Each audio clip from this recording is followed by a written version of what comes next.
Does the Bible give any justification for abortion? Well, let me show you the passage that many people will cite. Numbers chapter 5, verses 11 through 31. Now, we're not going to read all those verses because there's one verse in particular that people focus in on that they claim supports abortion, and that is verse 27. Let me show you here. Here we have Numbers chapter 5, verse 27. It says here, if she has made herself impure and been unfaithful to her husband, this will be the result. When she is made to drink the water that brings a curse and causes bitter suffering, it will enter her abdomen will swell, and her womb will miscarry, and she will become a curse. So there you have it. You know, the Bible definitely teaches that a womb will miscarry if this woman has done wrong, right? Well, if you have a King James Bible, you know better.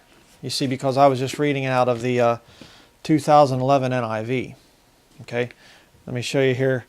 There it is, 2011 NIV. This is the newest one. All right, that's what I was reading out of.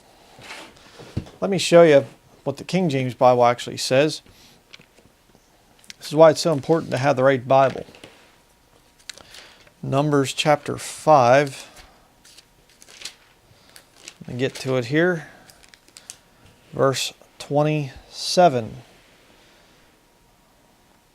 And when he hath made her to drink the water, then it shall come to pass that if she be defiled and have done trespass against her husband, that the water that causeth the curse shall enter into her and become bitter, and her belly shall swell, and her thigh shall rot, and the woman shall be a curse among her people. Do you see anything in there about her womb miscarrying? No. And I just would like to point out something for the people out there that say that all the Bibles say the same thing. Womb miscarrying and thigh rotting are not the same thing. Okay? The NIV is not updating the archaic King James Bible. Her thigh shall rot. Is there anything archaic about that? No. See, the King James Bible is saying that this curse comes upon her. Her belly swells and her thigh rots. The NIV gives ground for abortion. The NIV actually has God performing an abortion. Think about that. Think about that. The priest says to this woman, drink this bitter water here, drink this, thing. And if you're in sin, God's going to punish you by aborting your baby, according to the NIV. According to the King James Bible, her thigh rots.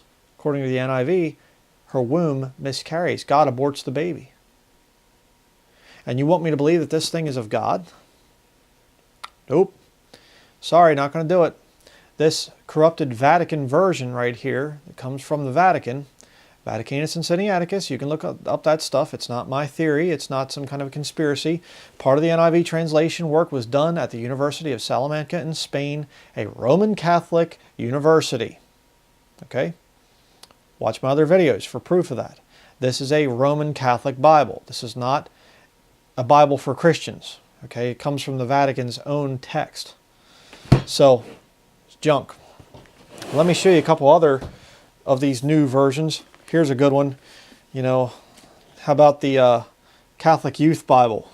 New Revised Substandard Version. New Revised Standard Version. Numbers chapter 5, verse 27. Let's see where we're at here. Down here, verse 27. When he has made her drink the water, then if she has defiled herself and has been unfaithful to her husband, the water that brings the curse shall enter into her and cause bitter pain, and her womb shall discharge, her uterus drop, and the woman shall become an excretion among her people. So again, you have the New Revised Standard Version teaching the same basic thing. Okay, her womb, and her uterus. Yeah, that's the same thing as the thigh. Sure. How about the Message?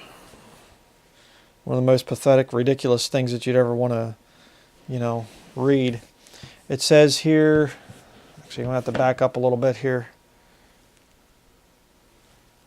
Okay.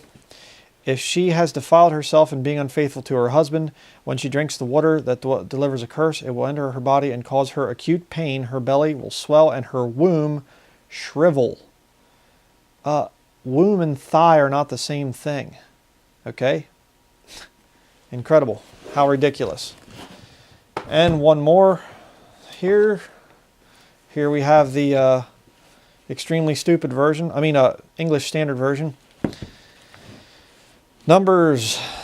There's the book of Numbers, chapter 5 and verse 27 right here. When he has made her drink the water, then if she has defiled herself and has broken faith with her husband, the water that brings the curse shall enter into her and cause bitter pain, and her womb shall swell, and her thigh shall fall away.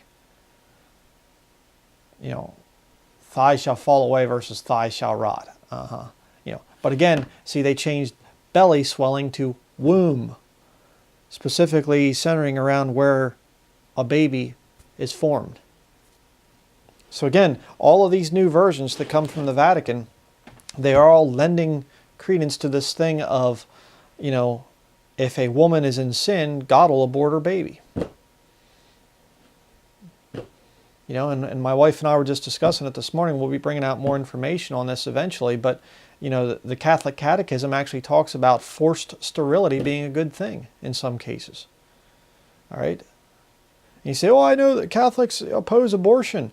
Well, maybe in some ways, yeah, but in other ways, no, they're actually for it.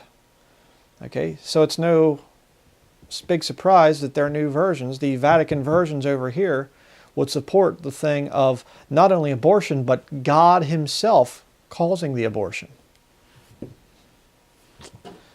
You aren't going to find that in the King James Bible. You aren't going to find God causing abortion or being for abortion in the King James Bible. And I will oppose people that stand for that. I don't oppose everything that they do or everything that they've ever done. I know that there are Christian brethren that have questions on the thing of when a child becomes, officially a baby or whatever else. Yeah, okay, whatever. Not going to get into that debate in this video here. But the fact of the matter is, I'm very much against abortion, and I believe the King James Bible is very much against abortion as well. So, the King James Bible does not have an error at that point, and unfortunately, these new versions, people can use these to teach the satanic heresy of abortion. And they can teach that God's the one that did it. Don't use this junk here. Use a King James Bible, and a King James Bible only. All right? Be a Bible-believing Christian. That's what I recommend.